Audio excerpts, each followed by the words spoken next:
अस्सलाम वालेकुम, मैं हूं शजय न्याजी। सुनो राउंडअप में आपको खुशामदीद। नाज़रीन, 26 नवंबर के बाद मुल्क के सियासी दर्जे हरारत में इजाफा होता हुआ नजर आ रहा है। हर गुजरते दिन के साथ तहरीक इंसाफ की मुश्किलात भी बढ़ रही हैं। रोज की बुनियाद पर तहरीक इंसाफ की क़यादत के खिलाफ नए मुकदमे बनाए जा रहे हैं। डी चौक एहतजाज के मामले पर पुलिस ने इंसदाद दहशतगर्दी अदालत से इमरान खान और बुशरा बीबी समेत तहरीक इंसाफ के 100 के करीब रहनुमाओं के वारंट गिरफ्तारी भी हासिल किए और इतलात ये है कि एफआईआर में नामजद मुल्जमान की गिरफ्तारी के लिए टीमें भी तश्कील दे दी गई हैं।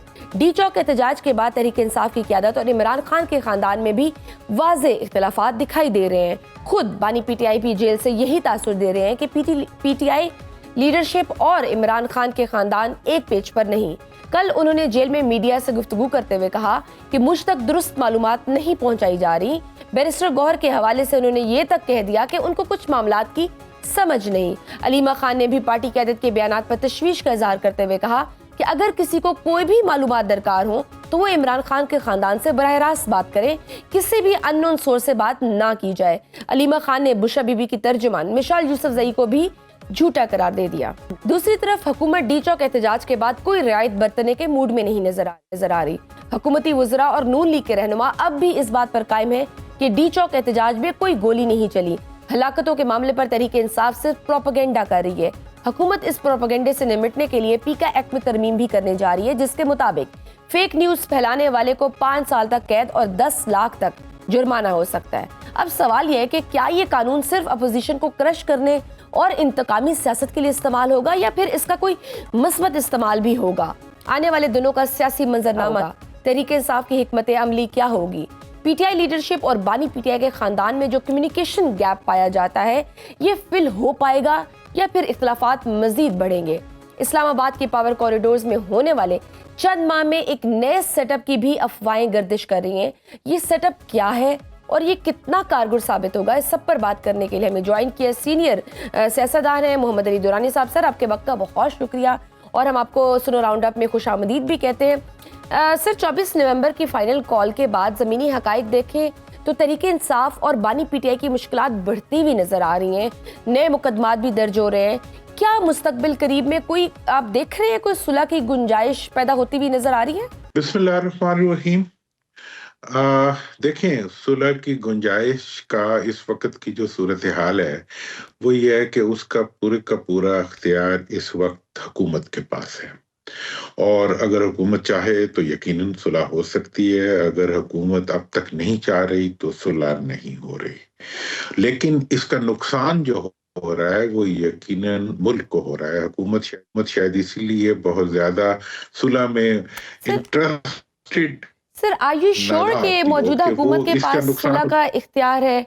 क्या आपको लगता है कि इस मौजूदा हुकूमत के पास कोई बड़े फैसले करने का कोई इख्तियार भी है और कोई इखलाकी जवाज भी है? हुकूमत का यही वो पॉलिटिकल ड्रामा है जो सबसे बड़ा इशू बना हुआ है कि वो अपने अख्तियार को अपने फैसलों के लिए, अपने मफादात के लिए, अपनी मतलब पर्क्स के लिए, हर चीज के लिए तो यूज करते हैं। लेकिन जब कोई फैसले का वक्त आता है तो वो ये तासुर देते हैं कि जी ये अख्तियार तो हमारे पास नहीं है, ये किसी और के पास है। अगर अभी जैसे आप देख लें कि 26 के वाक़े के उन्होंने फौरन ही कह दिया कि जी ये जो कुछ हुआ ये मुमकिन नहीं था अगर सिपहसालार इसमें ताउन ना करते। मतलब ये है कि उस दिन जो भी रॉन्ग डूइंग हुई उन्होंने कोशिश की कि बड़े तरीके से वो किसी और के सर पे उसकी टोकरी रखते हैं। तो ये जो रवैया है हमारे हुक्मरानों का, ये रवैया मैं सियासतदानों को चूंकि समझता हूँ, सियासतदानों का तरीका ये होता है कि वो कहते हैं मीठा मीठा हप हप और कौड़ा कौड़ा थू थू। मतलब ये है कि जो सख्त फैसले हो वो किसी और पे डाल दो और जो अच्छे हो, अब जितने भी जी इस वक्त अगर इकोनॉमी उठ रही है तो हमारी वजह से उठ रही है। अगर पाकिस्तान के अंदर इन्फ्लेशन रेट कम हो गया है, अगर स्टॉक एक्सचेंज ऊपर गया है तो हमारी वजह से गया है।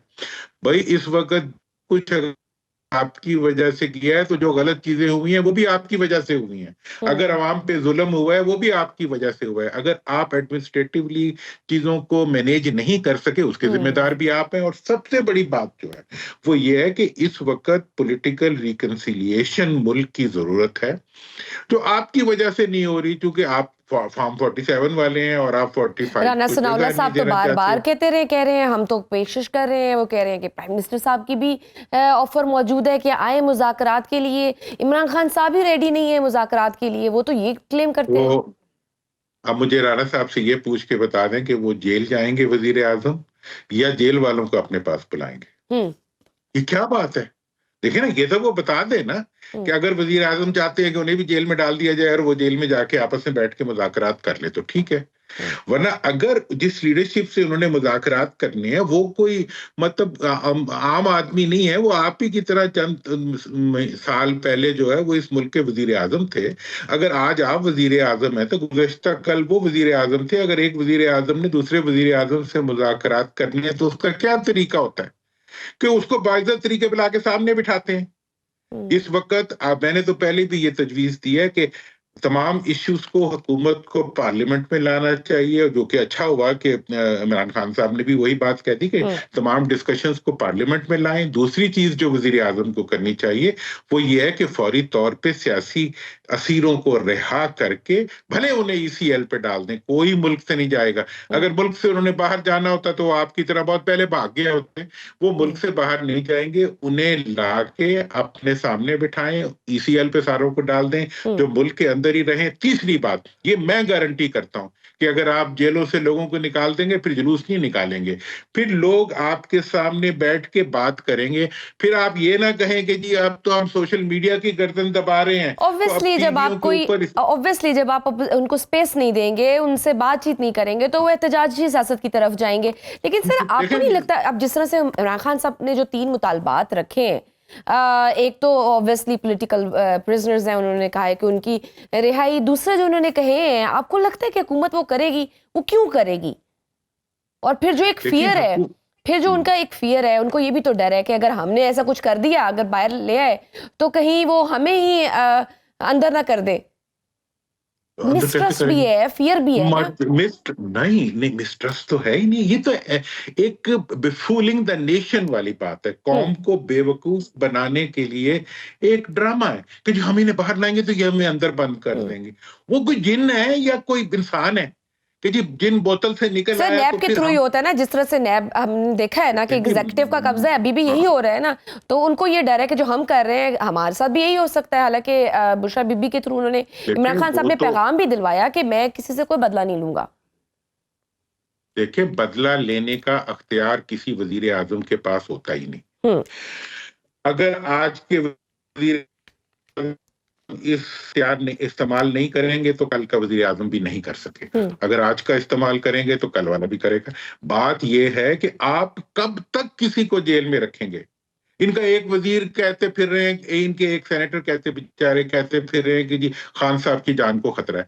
मैं कह रहा हूं अगर खान साहब की जान को कुछ खतरा होता है तो उसका जिम्मेदार सिर्फ वजीर आजम होता है टेक्निकली।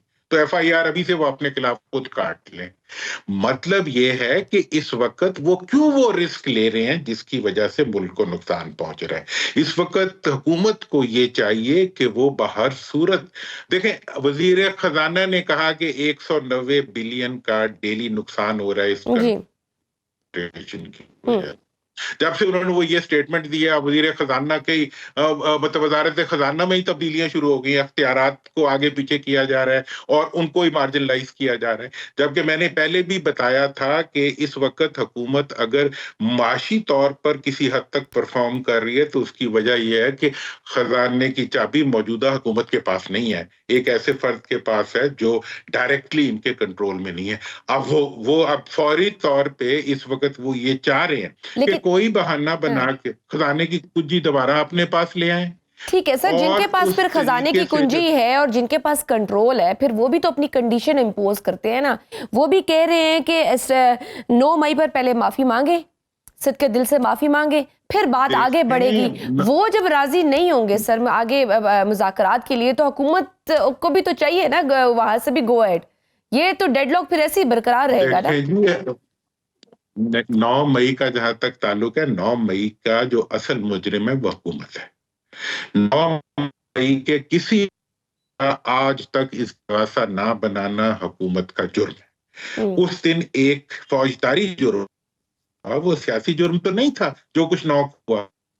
वो फौजदारी मुकदमा था, उसका इस्तगासा बनाना था, उसके मुल्ज़िमों जुर्म की हुकूमत ने बनाना था। हुकूमत ने आज तक किसी 9 मई के मुल्क को मुजरिम तो बनाया नहीं, कोई इस्तगासा ढंग से बना के अदालत में पेश नहीं किया, किसी को सजा नहीं दिलवाई, बयानात दिए और फिर तासुर भी ये देते हैं कि ये बयान हम उनकी ख्वाहिश पे दे रहे हैं। भाई अगर उनकी ख्वाहिश पे दे रहे हो तो बता दो कि जी हमारे पे ये दबाव है। नहीं, बात ये है कि इस वक्त हुकूमत हर सूरत में अवाम को और इदारों को, अवाम को और फौज को, अवाम को और अपोजिशन को आपस में एक दूसरे के सामने खड़ा करना चाहती है। और अब मुझे ये लगता है कि अब एक नया, देखें, जब आप कॉन्स्टेंटली कॉन्स्पिरेटिव रवैया अख्तियार करते हैं तो फिर नई फोर्सेस जन्म लेती हैं। अब पीपल्स पार्टी जो है वो अपना अगला हिस्सा लेने के लिए मैदान में आ रही है। अब पीपल्स पार्टी की इस वक्त ये ख्वाहिश है कि वो पीटीआई के साथ मिलके जो है इस हुकूमत को हटाते हुए अगली हुकूमत तक का सफर तय कर ले, वरना इसी हुकूमत से उन्हें हुकूमत लेनी पड़ेगी, वो भी उन्हें मिल जाएगी अगर वो चाहेंगे तो, कि मतलब ये वाला 2.5 साल बाद ये पीछे हो जाए और वो आगे आ जाए, क्योंकि इसी तरह ही होता है ना, उनकी वजह से ये हुकूमत कायम है, इनकी वजह से उनकी हुकूमत कायम रहेगी। लेकिन वो एक बेटर ऑप्शन के लिए उनकी ये पूरी कोशिश है कि वो किसी तरीके से पीएमएल जो पीपी है वो पीएमएलएन के बजाय पीटीआई के साथ मिलके अगली हुकूमत बना ले। अब ये मेरा नहीं ख्याल कि इसका मतलब है सर, जो पावर कॉरिडोर्स में ये जो बातें गर्दिश कर रही थी कि मुक्तदरा और हुकूमती जो जमात है यानी नून लीग के दरमियान कुछ फासले बढ़ रहे हैं और आने वाले चंद माह में कोई हम एक नया सेटअप देख रहे हैं जिसमें पीपल्स पार्टी और कोई पीटीआई के साथ कुछ मिलता जुलता कोई चीज हो। देखिए, मुझे तो ये नहीं लगता कि ये बेल मुंडे चल सकती है पीपल्स पार्टी और पीटीआई की। अच्छा। अगर अगला कोई नया सेटअप भी बनेगा तो वो पीपल्स पार्टी और पीएमएलएन का ही बनेगा। एन जरा पीछे हो जाएगी, पीपीपी आगे आ जाएगी और इसी तरीके से ये इन्हें आपस में कोई मतलब बारी बारी करनी पड़ेगी। लेकिन जहां तक सवाल है इस वक्त का जो टकराव खत्म करने के लिए अगर हुकूमत इकदामात नहीं करती तो ये सारी तब्दीलियां बेमानी हो जाएंगी। हमारी मईशत को नुकसान पहुंच रहा है, हमारे मुल्क के अंदर टकराव पैदा हो रहा है और इस वक्त मैं तो कि मुल्क की क़यादत, मुल्क की अपोजिशन को इकट्ठे होकर एक ऐसी हिकमत अमली बनानी चाहिए जिसके नतीजे में हम मुल्क को एक हकीकी मानों में एक मुंतखब हुकूमत, फॉर्म 45 वाली हुकूमत तक ला सकें। और उसके लिए देखें इस वक्त जो इससे बड़ा चैलेंज जो ये हुकूमत पैदा कर रही है इदारों के लिए, फौज के लिए, कि वो केपीके के अवाम को तौहीन कर रहे हैं। वो अफगान कौन है हमारे, मैं भी अफगान हूं, वो अफगानों की तजलील कर रहे हैं, वो पठानों की तजलील कर रहे हैं। बड़ा शदीद हमने इस्लामाबाद में क्रैकडाउन भी देखा है और इतलात ये है कि इस्लामाबाद में तो पश्तूनों के खिलाफ एक बड़ा इम्तियाजी रवैया, एथनिसिटी की बेसिस पे गिरफ्तारियां भी हो रही हैं, कुछ रेडीबान भी गिरफ्तार किए गए, होटल्स पर भी छापे मारे गए। इस तरह से तो मजीद नफरत ही फैलेगी ना। हमने जैसा बलूचिस्तान में देखा कि वो पंजाबी कार्ड पे आपको, आप भी इतिहास से निकला करें, कहीं आपको भी न्याजी होने की वजह से मतलब अफगान ना डिक्लेयर कर दिया जाए। मैं भी डर के फिरता हूँ। मतलब ये है कि आधा पाकिस्तान तो वो है जो कोई अरब से आया हुआ है, कोई अफगानिस्तान से आया हुआ है, कोई ईरान से आया हुआ है, कोई तुरान से आया हुआ है, तो मिला जुला ये तो एक मल्टी कल्चरल सोसाइटी है। इसमें आप किसी को अफगान के नाते जो है वो एक्यूज करना शुरू कर दें, किसी को चादर पहनी हुई है तो पठान के नाते एक्यूज करना शुरू कर दें। लेकिन हम सर सेक्टेरियन की बेसिस पे पहले ही हम बहुत सारे लॉसेस, हम बहुत सारे नुकसान उठा चुके हुए हैं। क्या हम अब अफोर्ड कर सकते हैं? कुरम में देख ले, हम अफोर्ड कर सकते हैं कि इस तरह का फिर एक कैपिटल में भी हम एक सुबाइयत का कार्ड खेलें और इस तरह की नफरत का बीज हम यहाँ भी एक बो दें? देखिए, मैं तो यही बात कह रहा हूं कि ये काम जो हुकूमत की जानिब से हो रहा है ये हकीकत में पाकिस्तान की अफवाज और पाकिस्तान के अदारों को एक मुश्किल सूरत हाल में डालने की वजह बन सकता है। चलें, मैं साजिश ना भी कहूं तो मैं ये जरूर कह सकता हूं कि ये उनको मुश्किल में डालने की एक वजह है, क्योंकि जो लॉ एंड ऑर्डर की सिचुएशन होती है और जो काउंटर डिफेंस होता है वो सारे का सारा तो हुकूमत ने अपने जिम्मे से हटा के फौज के जिम्मे डाल दिया है। रोज हमारे जवान शहीद होते हैं, और हम बैठ के उन इलाकों के रहने वालों को, जो उनके वहां पे होस्ट हैं, जिनको उनका मुहाफिज होना चाहिए, उनको जो है हम, वो पंजाबी में एक लफ्ज कहते हैं छिबियां देना, उनको रोज जो है हम लान तान करते हैं, उनको हम जो है रोज गुस्से में लाने की कोशिश करते हैं कि वो ज्यादा रिएक्शनरी हो जाए। नाजरीन, वक्त हुई छोटी सी ब्रेक का, देखते रहिए Suno round up. Welcome back to Suno round up. जिस तरह से हम देख रहे हैं, पीका एक्ट में भी तरमीम की जा रही है और सजाएं दी जा रही हैं कि कह रहे हैं कि 5 साल सजा होगी, 10 लाख जुर्माना होगा। इस तरह के फिर आप कानून ला के उसको वेपनाइज करेंगे, आप उनको अपने मुखालिफ पार्टी के लिए इस्तेमाल करेंगे, अपने मकासद हासिल करने के लिए, तो फिर तो मजीद मसाइल ही बढ़ेंगे ना। जहां आप कह रहे हैं कि पार्टी को, एक सियासी जमात को आप बैन कर दो, क्रश कर दो, को लगता है कि मुखालिफ को क्रश करने से क्या इस मुल्क के सारे मसाइल हल हो जाएंगे? देखें, बात यह है कि ये जो पीका एक्ट है, ये अगर आता है तो पहले दिन ये जो है ना, वजीर इतलात, वजीर खजाना और एक दो और वजीर जो हैं, उन्हें तो 10-10 साल के लिए अंदर करना पड़ेगा, क्योंकि उन्होंने पब्लिकली रिकॉर्डेड झूठ बोले में। ठीक है जी, तो फिर तो पहले उन पे मुकदमे बनेंगे।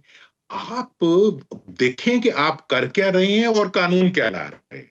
वो कानून जो हुक्मरानों पे लागू ना हो, वो आप अपने मुखालफिन पे लागू करना चाहते हैं। जो लिमिट्स आप खुद नहीं, जिन लिमिट्स में रहना चाहते हैं, उन लिमिट्स से निकल के आप दूसरों को उस लिमिट्स में रहने की वो कोशिश करते हैं, और आप हुकूमत की पूरी अदलिया को आपने बट्टा बिठा दिया। उसके बाद अब जो है, आप हुकूमती मशीनरी को जो है ब्लेटेंटली यूज कर रहे हैं। आप मतलब सिविलियंस के ऊपर, आम लोगों के ऊपर गोलियां बरसा रहे हैं, और फिर मान भी नहीं रहे।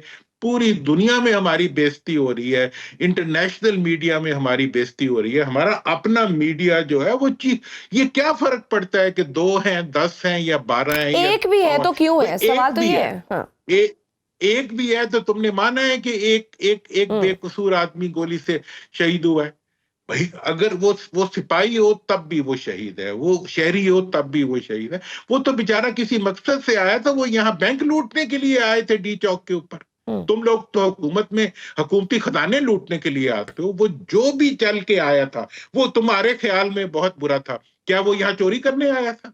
नहीं भाई, वो अपनी एक पॉलिटिकल सोच को आगे बढ़ाने के लिए आया था। वो अपनी एक पॉलिटिकल सोच पे इसरार करने के लिए आया था। वो आपको समझाने के लिए आया था कि जनाब हुक्मरान साहब, बराए मेहरबानी हमारे उसका लीडरों को छोड़ दें। इसका हक हमारे आइन ने दिया है। वो एहतजाज करने आया था। हर जमहूरियत पसंद मुल्कों में एहतजाज होते हैं, रिकॉर्ड होते हैं। लेकिन सर, आपको क्या लगता है, आई मीन, आप जो अब ये मौजूदा हालात है, ये कहाँ को जा रहे हैं? ये मुल्क किस तरफ जाएगा? क्या ऐसे ही चलता रहेगा? क्या ऐसे ही आप जोर जबरदस्ती पे आप ये काम करते रहेंगे? यू थिंक कि हमारे मुल्क में मसाइल हल करने की कोई कैपेसिटी खत्म हो गई है, या कोई देख रहे हैं आप कोई होप? मैं इसके बारे में पहली बात तो ये कहूंगा कि जो भी मैं इनके एक्शंस को देख के, जो भी मेरे जहन में ख्याल आता है, मैं उस इनके अमाल और एक्शंस देख के मेरे जहन में जो भी ख्याल आता है, उसके बाद मैं कहता हूँ मेरे मुंह में खाक। मैं ऐसी बात ही ना करूं जो मुझे इनके इक़दामात से नजर आ रही है। दूसरी चीज ये है कि इस सारी सूरत हाल का हल जो है, देखें, इसका हल सियासत और सियासी इदारों और आईनी इदारों और आइन की हदूद के अलावा कहीं मौजूद नहीं है। देखें, हमारा सबसे पहला हक जिसको हमें तस्लीम करना पड़ेगा वो ये है कि अवाम का ये हक कि वो अपने वोट से हुकूमत तस्लीम करें, जिसको ये तस्लीम करने से इनकार कर रहे हैं। दूसरा हमारा हक जो है वो ये है कि हमारी हुकूमत जो अपने आइन के हदूद के अंदर चले। ये आइन को भी फाड़ रहे हैं, आइन को भी ऑल्टर कर रहे हैं, अवाम के उसको भी नहीं मानते, राइट टू वोट और राइट टू रूल को भी नहीं मानते, और उसके बाद वो ये कहते हैं कि जी हमें लूट की भी इजाजत दे दो, हमें आइन के टोटे करने की भी इजाजत दे दो, हमें लॉ एंड ऑर्डर से खेलने की भी इजाजत दे दो। तो ये जो सूरत हाल है, इसमें मेरा ये ख्याल है कि हमें पूरी कौम को, अवाम को और बिलखसूस अपोजिशन को इकट्ठे मिलके, बजाय बहुत एग्रेसिव जुलूस और टकराव की कैफियत बहुत बना के, इनको मैसेज देने के बजाय हमें असूली तौर पे आईनी और कानूनी हदूद में इनके खिलाफ मुल्क के अवाम को और मुल्क की अपोजिशन को पूरा एक कैंपेन चलानी चाहिए जो कि पुरअमन भी हो और पुरअसर भी हो। और ये जो सर है आइडियली तो इसका ऐसा ही होना चाहिए, सबको मिल बैठ के मसाइल का हल निकालने की ज़रूरत है। जितने भी बड़े सियासी लीडर्स हैं उनको बैठने की ज़रूरत है ताकि कहीं कोई कोई कोई डायरेक्शन का तयन हो सके।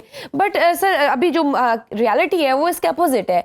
लगे ऐसे रहा है कि कोई भी पीछे हटने को तैयार नहीं है, कोई भी शायद अपनी ज़िद अपनी अनाक को तोड़ने को, उसके पीछे जाने को तैयार नहीं है। इस सारे सिचुएशन में आप क्या देख रहे हैं इमरान खान का मुस्तकबिल, और आपको लगता है जो पीटीआई ने जो उम्मीदें बांधी हुई हैं अमेरिका से, डोनाल्ड ट्रंप से, वो वाकई कोई हकीकत पसंदाना है या कुछ ज़्यादा ही होप्स लगा लिए हैं उन्होंने?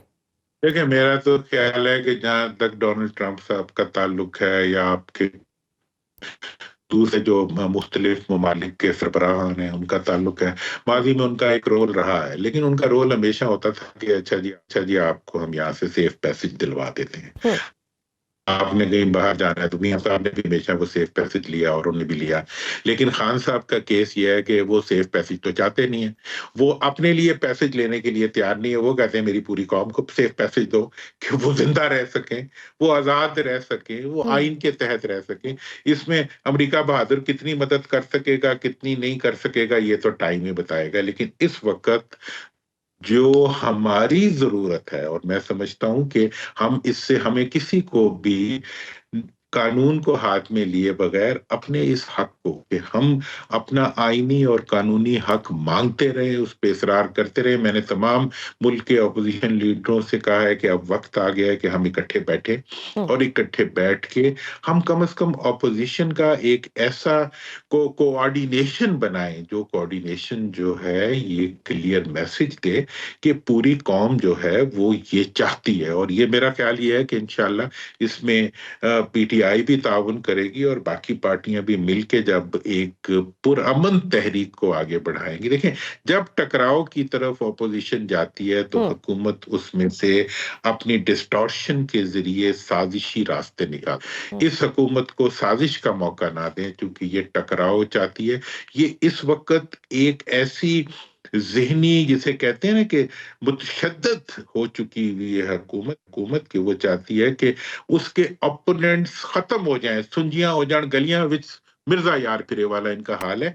कि सर मतलब वो तो वैसे टेक्निकली तो उन्होंने कर तो दिया था उनको, जो जिस लेवल प्लेइंग फील्ड की मरियम नवाज साहब बात करती थी वो तो उन्हें प्रोवाइड कर दी गई हुई थी ना, बल्कि बहुत उससे भी ज्यादा ही नवाज दिया क्या हुआ था। मतलब अब उसके बाद तो उन्हें ये चाहिए कि फौरन इलेक्शन करा लें ताकि मसला हमेशा बिल्कुल सही। बहुत शुक्रिया। गलियां तब सुनिया होंगी जब ये इलेक्शन जीत सकेंगे, वरना इनके लिए वीरान है गलियां। बिल्कुल सही। बहुत शुक्रिया सीनियर सियासतदान मोहम्मद अली दुरानी साहब मौजूद थे। नाज़रीन, वक्त है छोटी सी ब्रेक का, देखते रहिए सुनो राउंड अप में हमारे साथ मौजूद हैं फैसल चौधरी, बानी पीटीआई के वकील हैं। फैसल साहब, आपके वक्त का बहुत शुक्रिया। 24 नवंबर के बाद तहरीक इंसाफ में बानी पीटीआई के खानदान और पार्टी क़यादत के दरमियान बड़ा हम वाज़े इख्तलाफ और एक खला देख रहे हैं। अलीमा खान ने भी यही कहा कि उन्हें बड़े सीरियस कंसर्न्स हैं। उन्होंने कहा कि अगर इमरान खान से मुताल्लिक़ कोई बात करनी है तो उनके ख़ानदान से की जाए, किसी अननोन सोर्स से बात ना की जाए। पार्टी में इस बारे में क्या सोच पाई जा रही है?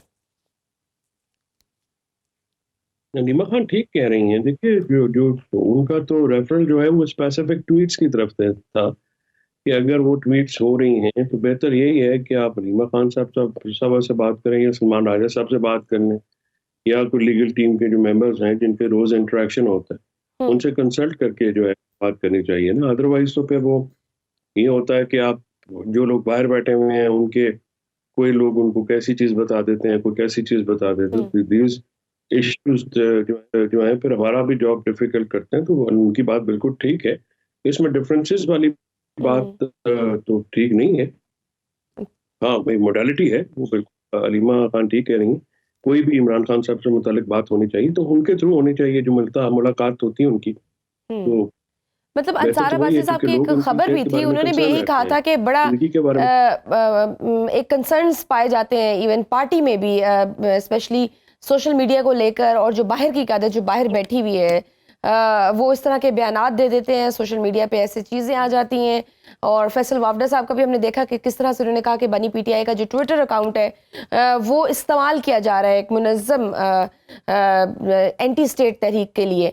तो इट मीन्स कि पार्टी के अंदर बहुत सारे कंसर्न्स पाए जाते हैं और ये एक मसला है सोशल मीडिया का। वो तो उनकी ओपिनियन है ना, फैसल वाडा साहब की, कि ये ओपिनियन है। बहुत उनकी ओपिनियन से इत्तेफाक नहीं करते। अंसार अब्बासी साहब की जो स्टोरी है, मुझे नहीं पता कि उसका कॉन्टेक्स्ट क्या है। नहीं, देखिए, सोशल मीडिया जो है वो तो एक ऐसी चीज़ है, एक ऐसा टूल है, और इसमें कोई शक की बात नहीं है कि वो अभी रिसेंटली अमेरिका में होने वाले इलेक्शंस हों, उसमें भी सोशल मीडिया का बड़ा रोल है। पाकिस्तान में होने वाले जो इलेक्शंस थे 8 फरवरी को, उसमें सोशल मीडिया का एक बड़ा अहम था। तो ये चीज़ें तो होती हैं, इसमें कंसर्न तो नहीं होना चाहिए। इसकी हैंडलिंग होती है, वो प्रॉपर होनी चाहिए और होती है। और पीटीआई का सोशल मीडिया जो है, मैं तो समझता हूँ कि बहुत ज़बरदस्त जॉब वो करते हैं। और जिस तरह के हमारे वॉलंटियर्स हैं, वो एक अपनी बात को, क्योंकि यंग हैं, जो नेक्स्ट जनरेशंस के लोग हैं, वो उसमें शामिल हैं। तो यही एक पीटीआई का सासा है और वो उसको करते हैं। ओपिनियंस होती हैं, उनसे कोई इख्तिलाफ कर सकता है या नहीं कर सकता, मैं नहीं समझता लेकिन जिस कि तरह रियासत से पाकिस्तान फैसल इतनी साहब कमज़ोर कंसर्न है सामने आ कि रहे थे, इमरान खान साहब की हेल्थ को लेकर भी बहुत सारी बातें आ रही थी, बहुत सारी क्या सराहियां थी, हमने ट्वीट्स भी देखी ऐसी। और फिर अलीमा खान साहबा ने कहा कि मैंने वो चीज़ें पूछी भी और बताई भी इमरान खान साहब को, और वो मुस्कुराए और उन्होंने कहा नहीं मैं बिल्कुल ठीक हूँ। जी, वो मैंने अर्ज़ कर दिया ना कि वो तो बेहतर यही था कि जो लोग ट्वीट्स कर रहे थे, कि वो अलीमा बीबी से पूछ लेते, या लीगल टीम के मेंबर्स से जिनकी मुलाकात होती, हम्म। उनसे पूछ लेते तो बेहतर होता है कि अननोन सोर्सेज़ जो हैं, उनको कोट करके वो सेंसेशनल ट्वीट्स जो हैं, मैं उसके हक में नहीं हूँ, क्योंकि उससे मेरा काम जो है और हमारे दूसरे जो वकीला टीमों का काम है, वो मुश्किल होता है। ठीक, ये तासुर बढ़ता जा रहा है कि जेल में इमरान खान तक बात ठीक नहीं पहुंचाई जा रही। कल उन्होंने कहा कि आज मुझे मुकम्मल तफसीलात से फैमिली ने आगाह किया है, कल मुझे मुकम्मल तफसीलात नहीं बताई गई थी, बैरिस्टर गौर को समझ नहीं। क्यों सिलेक्टिव एंड फिल्टर्ड किस्म की गुफ्तगू बाहर आ रही है? देखिए, बात ये है कि जेल में गुफ्तगू जो होती है, वो तो किसी और तरीके से होती है, ड्राइंग रूम की गुफ्तगू तो होती नहीं है। हम्म। जेल में जो गुफ्तगू है, हर आदमी की ब्रीफिंग का या अपने नुक्ता नज़र बयान करने का अपना अंदाज हो सकता है। ये दोनों बातें जो हैं, एक ही बात का हिस्सा है। गौर साहब ने जो बात की है, या दूसरे जो वकला हैं, वो जो हतमी नंबर जिनके कवायफ आए हैं, वो उनके ऊपर रिलाय ज़्यादा करते हैं। दूसरे जो अलीमा खान साहबा ने बात की है, ये फैमिली ने, वो आई विटनेस अकाउंट है। आई विटनेस अकाउंट और में फ़र्क होता है। और जो लोगों जिस तरह के जैसे कवायफ आए हैं, पाकिस्तान तहरीक इंसाफ के सोशल मीडिया को आप कह रहे हैं, तो उनका तो बहुत ज़िम्मेदाराना ट्वीट है। उन्होंने सिर्फ़ वो 12 या 14 लोगों के जिनके कवायफ हैं, उनको किया है, बाकियों के कवायफ वेरीफ़ाई हो रहे हैं। बहुत सारे लोग मिसिंग हैं, बहुत लोग, और अंधाधुंध फायरिंग की गई है, हलाकतें हुई हैं। उन चीज़ों को लेके हलीमा बीबी ने भी ठीक कहा है। और वो जो गौर साहब, उसमें कोई इख्तिलाफ़ की बात या फ़िल्टर्ड की बात नहीं है। बात ये होती है कि अगर आप मुझे पूछेंगे, तो मैं बतौर वकील जो है, वो किसी और चीज़ को देखूँगा अगर मैं वहाँ पे मौजूद नहीं था। अगर मैं एनी शायद होऊँगा या किसी मजमे में होऊँगा, तो फिर मेरा उसका बयान करने का तरीका और हो। जिस जुडिशल पाकिस्तान के कमीशन की आप डिमांड कर रहे हैं वो तो हुकूमत नहीं बनाना है, और हुकूमत का जो ओपिनियन हम देख रहे हैं वो अभी तक बहुत रिजिड है। और वो तो जैसा हमने कल देखा, मरीम नवाज साहिबा ने भी कहा कि सियासी गंद को साफ करने की ज़रूरत है और इस इंतशारी टोले को ख़त्म करने की ज़रूरत है। ये दहशतगर्द जमात है, ये सियासी जमात नहीं है। इस तरह की बातें आ रही हैं, ऐसे लग रहा है जैसे वो अभी तक अपने फर्म पोजीशन पे हैं, वो पीछे हटने को नहीं है। ये फर्म पोज़ीशन तो नहीं है, ये तो जाहिलाना बात है। हम्म। मरियम बीबी जो हैं, वो उनकी जो वो पॉलिटिकल वर्कर नहीं है। वो और उनके अब्बा और उनके ख़ानदान सारा, वो माशाल्लाह के गमले में जो है, वो वो पैदा हुआ है और वो वहाँ से आए हैं। लिहाज़ा उनको जमहूरी कदरों का, जमहूरी इक़्तिदार का उनको कोई एहसास नहीं है। वो जो बात करते हैं, वो एक रुथलेस आमराना निज़ाम की बात करते हैं। जमहूरियत में ये बात नहीं होती। जमहूरियत में वही जिनसे ये घबराई हुई हैं, वही जमात जो है, वो 8 फरवरी का इलेक्शन जेल के अंदर से जीती है। आपने हर मुमकिन कोशिश की, इसके बावजूद आपके वालिद को 2 हल्कों में शिकस्त फाश हुई, और वो हम्म। फॉर्म 47 के एमएन, खुद अपनी जो आपका इलेक्शन है वो डाउटफुल है। लिहाजा ये बातें तो वो करें जिनका जो है वो मामला बहुत क्लियर हो। तो मरीम नवाज शरीफ साहबा की जो हुए, और दूसरी बात यह है कि जुडिशल कमीशन अदालत ने बनाना है, हुकूमत ने नहीं बनाना। हुकूमत के बनाए हुए किसी कमीशन के सामने कौन जाएगा या वहां से क्या इंसाफ की तो है। अदालतें जो है वो इंसाफ की फराहमी में मुश्किलात का शिकार है। तो इस हुकूमत से, इस फस्ताई हुकूमत से तो किसी किस्म की उम्मीद नहीं है किसी को। ठीक। अलीमा खान साहबा ने एक और बात भी की, उन्होंने कहा कि इमरान खान के पास अब भी एक लास्ट कार्ड है और जब ठीक वक्त आएगा तो वो सामने आएगा। किस किस्म का आखिरी कार्ड आपकी नज़र में होगा? क्या एक बार फिर एहतजाज की कॉल देंगे या फिर ये कार्ड मुज़ाकरात या किसी डील की सूरत में हो सकता है? देखें, अपना पॉलिटिकल जमातें जो हैं उनके पास बहुत सारे ये ट्रम्प कार्ड होते हैं, और मैं आपको बताऊं कि इमरान खान साहब के पास एक ट्रम्प कार्ड नहीं है, बहुत ज़्यादा ट्रम्प कार्ड्स हैं। अच्छा। और ये उनके एहतजाज के तरीक़ेकार होंगे और आप जो है सरप्राइज होंगे सब लोग।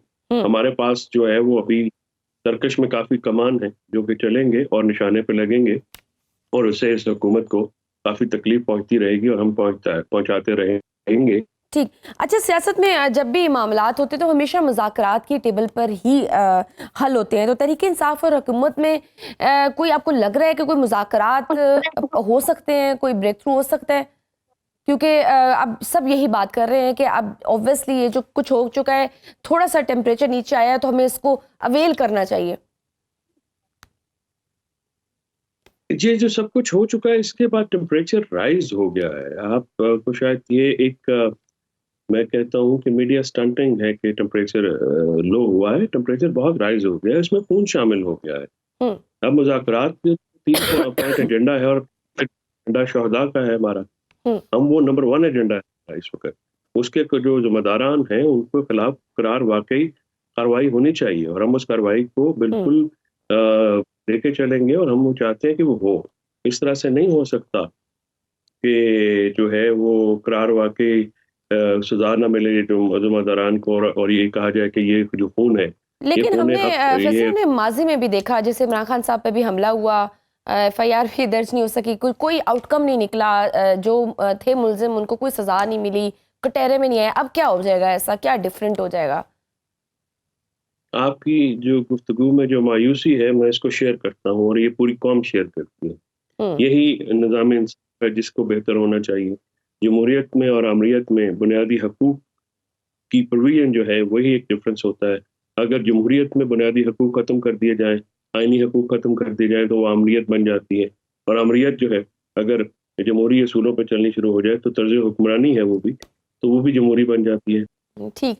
लेकिन अच्छा, दूसरा ये कि जो मुश्किलात हैं PTI पे, ऑब्वियसली हमने देखा है कि क़यादत का भी फुक़दान है, तो उस सिचुएशन में पूरी पार्टी को यूनाइटेड होने की ज़रूरत है, एक पेज पे नज़र आने की ज़रूरत है। लेकिन हमने देखा है किस तरह से इख्तलाफात, किस तरह से ऐसी चीज़ें आ रही हैं जैसे लगता है कि बहुत ज़्यादा डिवाइड है और बहुत ज़्यादा ग्रुपिंग है। बुशरा बीबी के हवाले से भी हमने देखा, जब ये 26 नवंबर के धरने प्रोटेस्ट की कॉल जो थी उसमें भी हमने देखा किस तरह से कहा गया, पूरी क़यादत ने कहा कि हम तो चाहते थे कि वहाँ पे जाए, इस्लामाबाद नहीं आना चाहिए, लेकिन बुशरा बीबी लेकर आई। फिर इमरान खान साहब ने इसको भी क्लियर किया कि नहीं, बुशरा बीबी ने जो किया वो मेरे कहने पे किया। तो आई होप कि this had been cleared out now. वो एयर जो पार्टी में थी, जो कन्फ्यूजन थी, वो क्लियर हो गई है। इमरान खान साहब की गुफ्तगू के बाद किसी किस्म का कन्फ्यूजन नहीं है, किसी किस्म का बहाम नहीं है। इमरान खान साहब ने जब बात क्लियर कर दी है, दैट्स इट। उसके बाद किसी किस्म की जो क्लैरिटी की ज़रूरत नहीं है। उन्होंने कहा कि बुशरा बीबी उनकी हिदायत के मुताबिक चल रही थी, तो यही बात है और यही पार्टी का मौक़िफ़ है। बट बुशरा बीबी की बहन मरियम रियाज भट्टू और उनकी जो तर्जुमान है मिशाल यूसुफजई, वो जिस तरह से इंटरनेशनल मीडिया को बयानात दे रही हैं और इंटरव्यूज़ दे रही हैं, और वो कह रही हैं कि इमरान खान को पार्टी के कंप्रोमाइज लीडर से ज़्यादा बुशरा बीबी पर एतमाद है, तो डोंट यू थिंक कि इस तरह के बयानात कितने डैमेजिंग होंगे इस वक्त में? एतराज़ करना चाहिए। मैं इस बात से एग्री करता हूँ कि ये जो इंटरनल बातें हैं ये बाहर नहीं आनी चाहिए। अगर कोई इस किस्म की बात है भी, उसको करने के और भी अंदाज हैं, तरीक़ेकार हैं। और मरीम बीबी जो है बड़ी ज़िम्मेदार खातून है। मैंने नहीं सुना कोई ऐसी बात, लेकिन अगर कहीं पे ऐसी बात है तो उसको देखा जा सकता है। आप बानी पीटीआई से मिले थे, उनके इस बारे में क्या तासुरात थे? जी, मैं तो रोज मिलता हूँ, जब भी ट्रायल की तारीख होती है मैं उनके वकील हूँ तो मस्जिद जाते हैं। उनके इस बारे में जो तासुरात थे वो मीडिया पे भी रिपोर्ट हो चुके हैं, उनकी ट्वीट पे उषा बीबी के ऊपर भी और क़यादत के ऊपर आदम एतमाद पर उन्होंने इज़हार नहीं किया है और उषा बीबी को उन्होंने ख़राज तहसीन पेश किया है, उनकी तारीफ की है। आज के प्रोग्राम में बस इतना ही। मुझे दीजिए इजाजत। अल्लाह हाफ़िज़।